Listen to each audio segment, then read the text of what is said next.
خداوند به سوی صورتهای شما با شما و به سوی جسدهای روزگارهای خواب شما نظر نمیکنه، مگر نظر میکند به سوی دلهای ما که آیا دلهای ما در راه اهدنا الصراط المستقیم هدایت هستن یا نه؟ آیا خدا را شناختن یا نه؟ آیا همین کار را به خاطر رضای الله کردن یا نه؟ الله از این چی باخبر است. پیغمبر خدا صلی الله علیه و سلم در حدیثی که حضرت احمد در سنن خود روایت میکنند میفرمایند ان اخاف ما اخاف علیکم شرک الاصغر،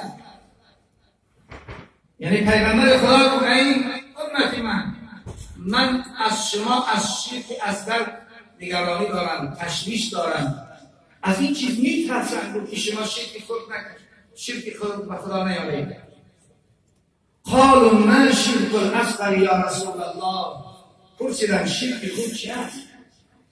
قال صلی الله علیه و سلم الریا، گفتم ریاکاری، هر عبادتی را به خاطر ریا کردی، به خاطر خودنمایی کردی، به خاطر تعریف و توصیف کردی، این شرک است. چرا؟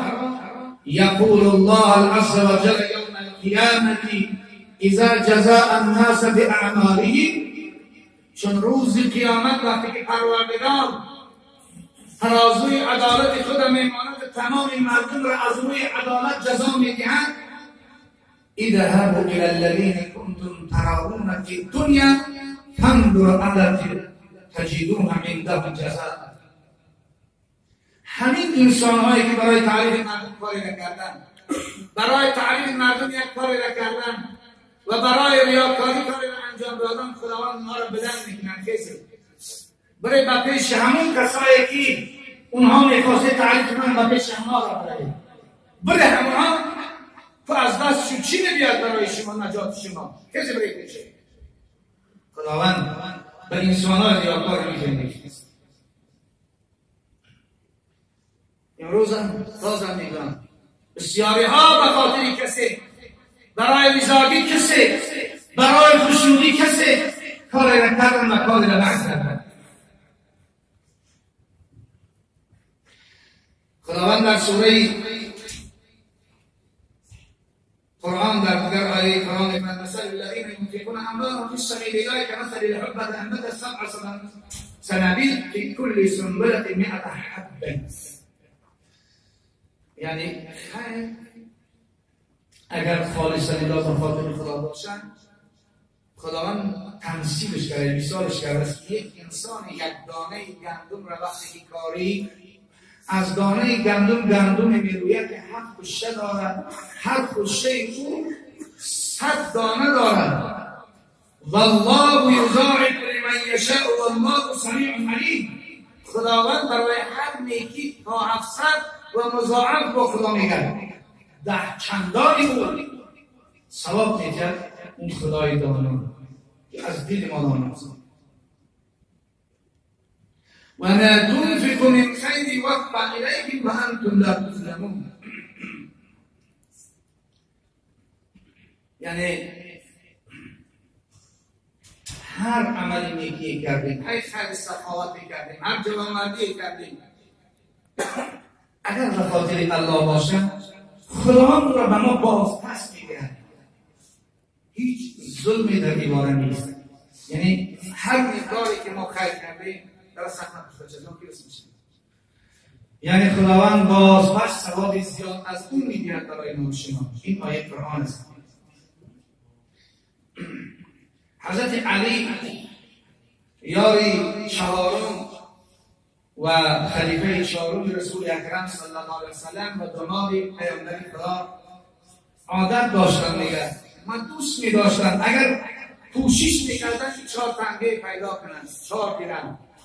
اگر روز این 4 درم پیدا میکردن، 1 درمش شب صدقه میکردن، 1 درمش روز میکردن، 1 درمش پنهانی میکردن، 1 درمش آشکار میکردن. کسی پرسید چرا چنین میکنی؟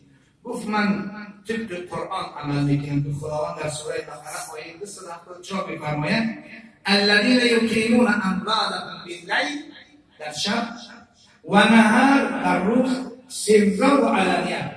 یعنی پنهانی و آشکارا، این چهار چیز. فلهم اجر عند ربهم، این اجر این و پاداشت این خیر پیش الله است. ولا خوف ولا هم یحزنون، نترسی از این چیز و هرگز اندوه هم نباشه.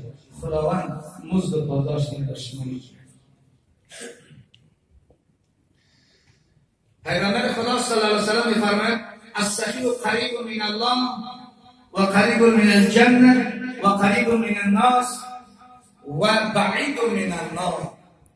کسی که در واقع هم سخی حقیقی است و ریاکار نیست، او به الله نزدیک است. به بنده های خدا نزدیک است، مردم دوستش ندارد. بر جنت خدا نزدیک است، اما از دوزخ دور است، بعید است. و البخیل بعید من الله، بعید من الجنه، بعید من الناس و قریب من النار. اما انسان بخیل، منصوب و ریاکار از الله دور است، از جنت دور است، مردم را دوست نمی‌دارند، او به دوزخ نزدیک است.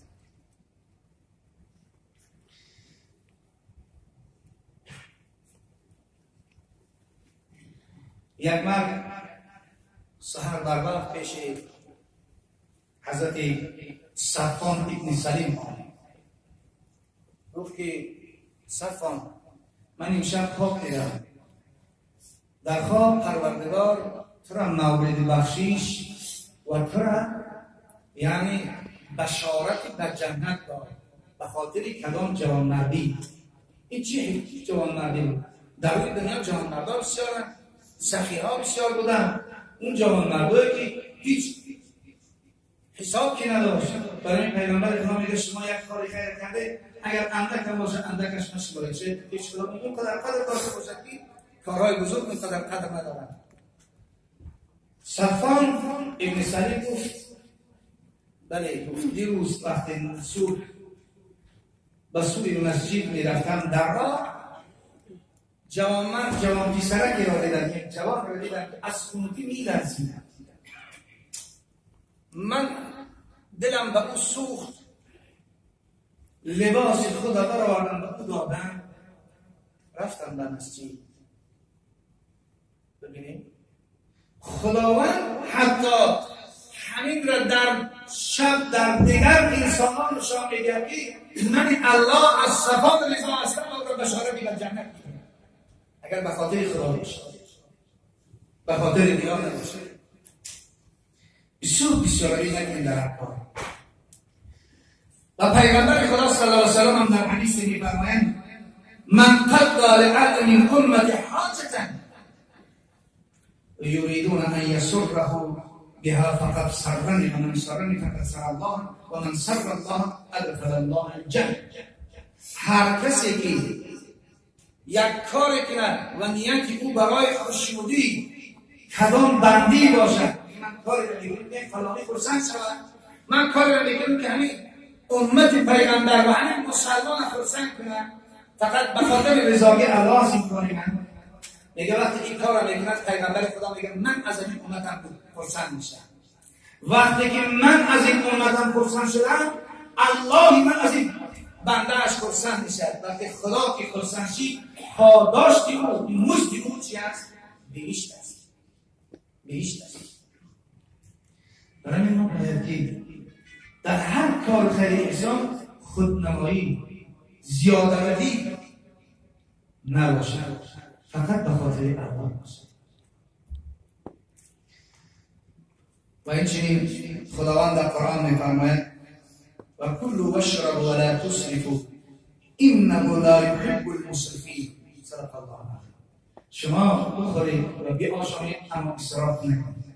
خداوند اسراف کننده ها را دوست ندارد. ولی من بعضی حالتها در بعضی قبرستان ها میرم، در مورد قبرستان ها می‌بینید دیگه بعضی قبرستان ها دیگه بیرق‌باران شده است. سبحان الله، این چی گپ از کجا این پیدا شده؟ با بعضی هاش هر ماه یا که هر سال میرن هم بیرق‌های کاری سری کاری پدرش علیش میاد بچه‌ش. این چی گپ از کجا آمد؟ خداوند در قرآن میگه فاسألوا اهل الذکر ان کنتم لا تعلمون. چیزی که شما دارید از علامات است دو بیوه جادوگر. یک کاری حکایت کرد، گفت یک روز یک بچه از رسی آمد و دخترش مردگی بود، دختری همکی 16 ساله است. آمد گفت پای بیاوره، گفت نه مازد نبودم بالا قبری فرزند زیارت قرائت کنیم. بعد گفت گور رکن.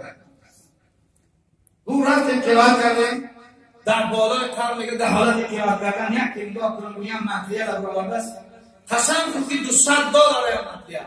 همون رو درام یک نیست در شاخی یک همون خادهی تاروش کی شده اون دختر نخیزه نپوشید چی تو اسراف حرام خدا چی بود اسراف کرد. شما بخورید و بیا شامل و اسراف نکنید. خداوند اسراف کننده ها را دوست ندارد. این لباس به زنده‌ها است برای چی کار کنم؟ اما میگه وقتی من قرآن رو برای خواندم برای من $20 همین میگم $100 من کی درسته؟ با قرآن خواند است اون $100 چرا میکنم خداوند خدا نپوشد مرده نخیزم نپوشد نکنه این چیزا را حرام است. هر چیزی که در قبرستان حرام است فاطمه اون چیز در قبر است خداوند اون کار از عذاب نجات می‌دهد. ان المبذرین كانوا اخوان الشیاطین و کان الشیطان لربه کفورا. یعنی کسایی که روز اسراف میکنن برادرای شیطان هستند. خدا میگه همون شیطان سرکشی که حکم پروردگار رفته پا پشت پا زد. کسایی که روز اسراف کاری میکنن اونها شیطان هستند.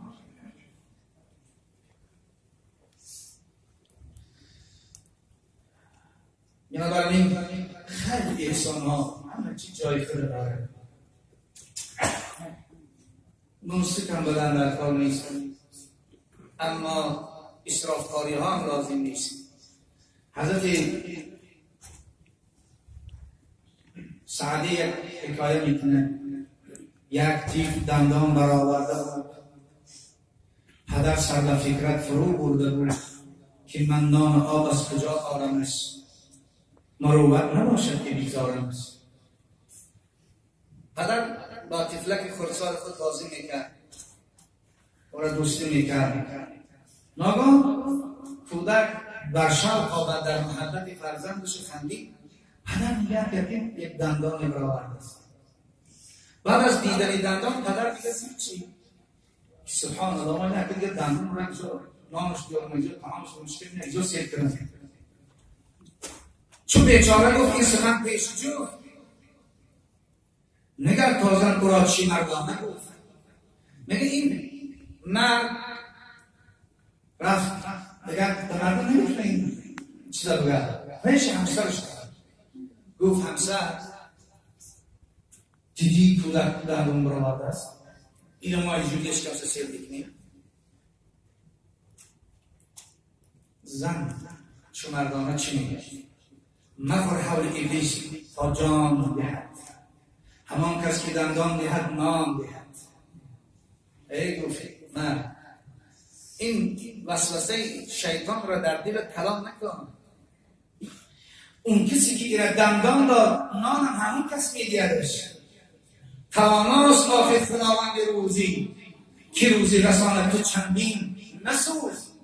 او خداوندی که این کودک دندانش برآورده است، این کودک و این کودکی به این سال به این جهانه رسانده است. او خداوند خودش روزی که هم دستی کنه دیگه در سیکم بشه.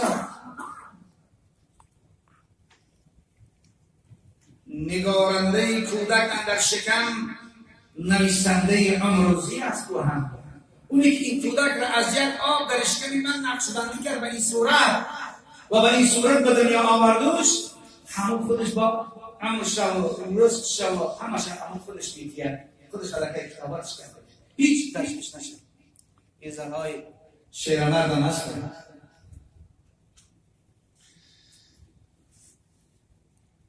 حکایت میکنه یک نفر همیشه دعا میکرد خدایا به من روزی رشدی بغاست. بعد از آن کسی پرسید که این بغاستش چی هست؟ گفتن بغاست همون چوجه زاغ میکنه. زمانی که زال وقتی که از خود چوجهش برآمد پشمک‌های زرد بازار مانند نیزا خودش قنات‌ها و پشمای سیاه دارد، چوجه زرد. در اون حالت وقتی چوجهش رو ببینه که زرد است، مادرش میگه چوجه من نیست، میروه میروه. الله که او را از درون توپ برآورده استش چیکار میکنن؟ دیگه مادرش برفته که چوجه دیگه باید بمره، این نه تنت دارن نه پا دارن، دوام برای بچه روزی بیارن. خداوند از وجود همین بغاسه، یعنی همین چوجه زاغ میدهک، یک بوی بدی را استفراز میکنه که کیرما و مگس‌ها پشه ها به خاطر خوردن اون میرن، اما این اونها شکار میخوردن تا زمانی که یعنی پوست او پشم او سیاه شد. وقتی سیاه شد مادرش میگرده میگه که سیاه شده است، بعد در طوری تربیه فرزندش میشه. این مرده که زیرکم یا آدمی دانا دعا میکنه از خدایا رزق من رو مثل همین بغاسه و مثل همین چوجه نو تولد شده زاد هم تخلط آوردن یگان سعی کوشش من. خداوند روزی دهنده است. این دعا میکرد این آدم. حضرت شایشانی در دیگر جا میگرد من یه روزی نخور برهم نزن اوراقی دفتر را که قبل از تیزی طرف نکیستان مادر را. شما ندیده که امروز همون پیش از تیفل اگر همون دو خزینه مادر به مثل یک مچرگه هستن چیزی زمان اسلامی که کودک نزدیک برآمدنش میشن علاقه چشمه های شیر که هم برای در زمستان و در تابستان برای فرزند از همه یعنی گواراتر هستن لازمتر هستن به همون میعاد خداوند از ما جاری میکنه. بنابراین هر یک انسان باید هر افعال نیکی به خاطر الله باشه. وقتی که خیر کردیم باید منت هم نکنیم که در یک حدیث پیامبر خدا صلی الله علیه و سلم 3 نفر انسان را میگه خداوند به اون 3 نفر تعریف است. یکی از اونها منام است. منام کسی که خیر میکرد منت میکرد. حضرت اقبال لاهوری شخصی که بسیار یکی از اولیاءهای عصری است که نظیر نداشتند، همین در خردسالش یک کار میکنند اما پدر صالح که بود او را چکارش میکنند نصیحتش میکنند. سائل مثل قضای مقرمی در در ما زد صدای پیهمی از غضب چوب شکستن در سرش حاصلی نیموزه افها از برش. میگه کودک البته جوان بودن کودک بودن میگه خواب بودن بعد نماز بامداد شما فکر نکنه که امروز چگونه کودک بود بعد نماز بامداد. اون زمانهای پیش پدرهای حقیقی بودن. اون مشفقون شرط آیه قرآن دیدن مشفق بودن مهربان بودن و فرزند داشتن. خودش که برای بهشت به نماز میخیست به خاطر رضای خدا هم که پدرباش هم میخیست خیلی هم رضای پروردگار تبدیل. میگه وقتی که بر وقت میخیستم از نماز قوم تهجد میخوام شخصی بزرگ بود من هم میخیستم بعد میگه خیلی صبح میشید میگه خواب میرفتم برای نماز میگه خواب بودم که یک گدا اومد صدا زد ناراحت شد میگه خیست میگم یک تیاق در آنجا بود گیرش اومد در سر زد تیاق شکست سرش کرد. عقل در آغاز ایام شباب می نیندیشد ثواب و ناثواب. در جوانی در جوانی در خودی عقل انسان نه پروای ثواب دارد نه پروای گناه. شک میشه سرش کنم از مزاج من پدر آزرده گشت لاله‌زار چهره‌اش افسرده گشت. میگه یکی نگاه کردم که پدر دید و مجرد دید میگه پدر شیش یک فریاد برآورد. وای وای بر حال من پدر. گفت فردا امتی خیر الرسول جمع گردد پیش آن مولای کل. پدرم گفت وی بچه گفت فردا تمام قیام مردم در روز قیامت یوم یقوم الروح والملائکه صفا لا یتکلمون الا من اذن له الرحمن. تمام اولین و آخرین بندگان در اون روز جمع شوند.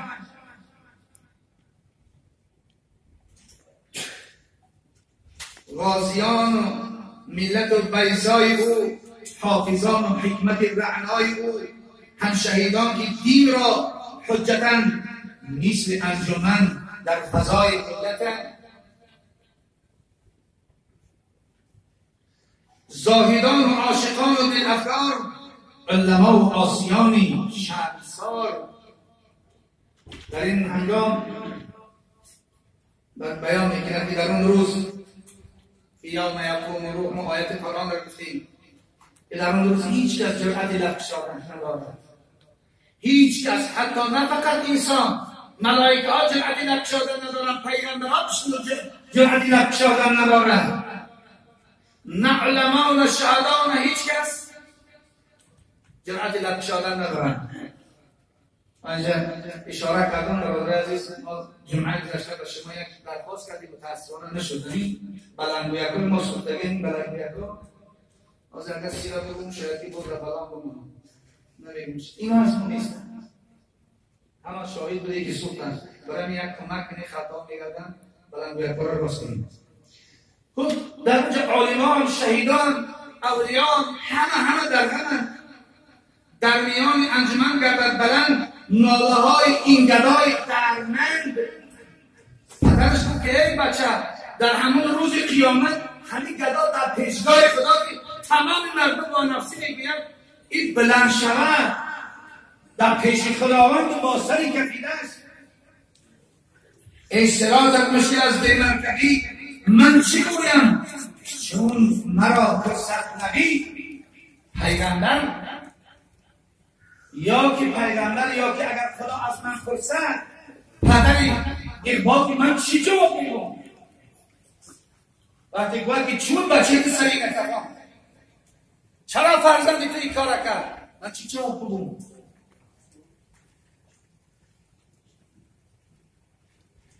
از تو این یک کار آسان هم نشد، یعنی آن انباری بود آدم نشد.